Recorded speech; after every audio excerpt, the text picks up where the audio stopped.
Konsyal, pagpatin muli si Konsyal Fermin Lopez. At siyempre, ang ating napakapuging Konsyal, Konsyal Kirit ng Pitang! Konsi, ang bulaklak, namimiss ng mga babae. At siyempre po, palapakan natin ang the one and only beauty sa Konsiyo.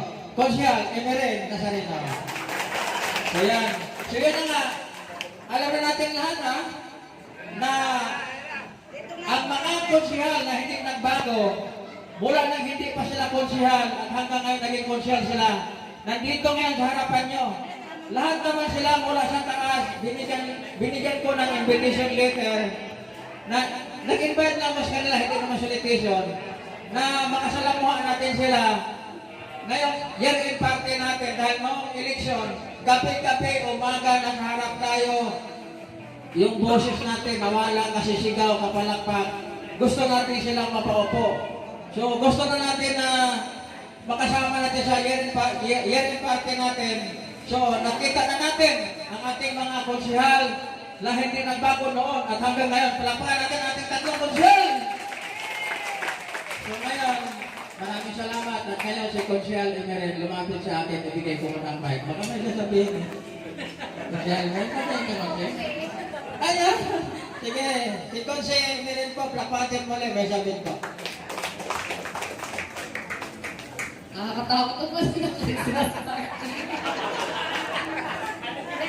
Joke lang. Napakinggan niyo naman si Consi Kenneth, ang ganda-ganda ng sinabi at ganoon din si Consi Bernie. Dadagdagan ko, totoo po yun. Yung mga itinutulong po namin sa inyo, yun po ay talagang very transparent po kami. Galing po talaga yun sa sarili namin bulsa. Nga lamang po, ang pagsiservisyo talagang nasa aming puso. Kami po ay may puso at malasakit para po sa inyo.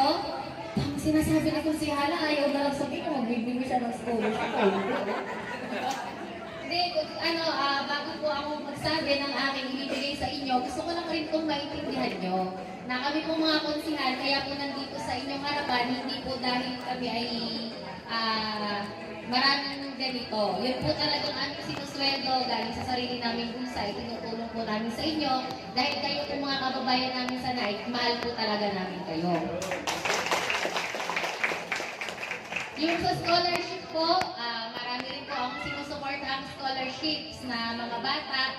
At nga po pala, excuse me Consi Bernie, ako po kasi lagi umaattend ng flag raising. Para ba kung sinabi niya, teka ba Consi, hindi ako po kasi teacher. So talagang ever since, lagi po akong complete attendance. Hanggang, syempre nga po diba sa Bible verse, may kasabihan tayo, train up a child what he should do, and when he grows up, he will not depart from it. So ako po mahilig mag-attend ng flag racing. Hanggang po naging konsehal ako ng bayan, talagang nag-a-attend po ako ng flag racing. At isinasapuso ko rin po yung oath, ginagampanan ko po yung trabaho. At dahil po dyan, marami na po akong scholarships na scholar students, magbibigay na lang po ako ng pondo para sa FED, 5,000 pesos. Okay po ba yun?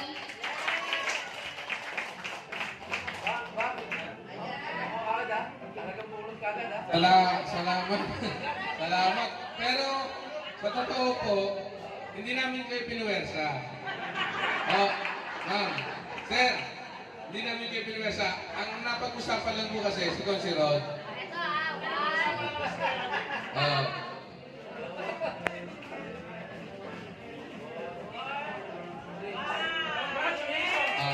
Ayan po. Ito po yung ay bibigyan ko rin ng paliwanag ko. Ito ang gano'ng kaganda, di ba? Tingin ko, libre na kayo lagi dito. Kaya pasalamatan muna natin. Pasalamatan muna natin. Ang pinakamahalaga na Konsyal, Consi Fermin Lopez. Palagpakan natin. At hindi naman very supportive talaga. Wala akong masasabi sa performance. Eh siyempre, ang pinakamaganda, wala nang magagaling pa. Hindi na magpapaya. Lagi kasing issue kung sino ang pinakamaganda. Pero ito naman talaga. Ang ating konsyala ay kay Nazareno. Palakpakan po natin siya. Naalala ko siyempre natin. Naalala ko yung kumakamay kami sa inyo. Nung sa sisay tayo, parang 1,000 plus yata kayo nun eh. Diba? Kung tama ako, tama sir, no? May samahan ng kung ano samahan eh.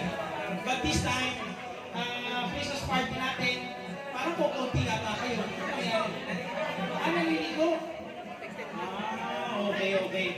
yun po, nandito kami para maghatid sa inyo ng saya kasi hindi naman pwede pagkatapos ng eleksyon na yun, goodbye na.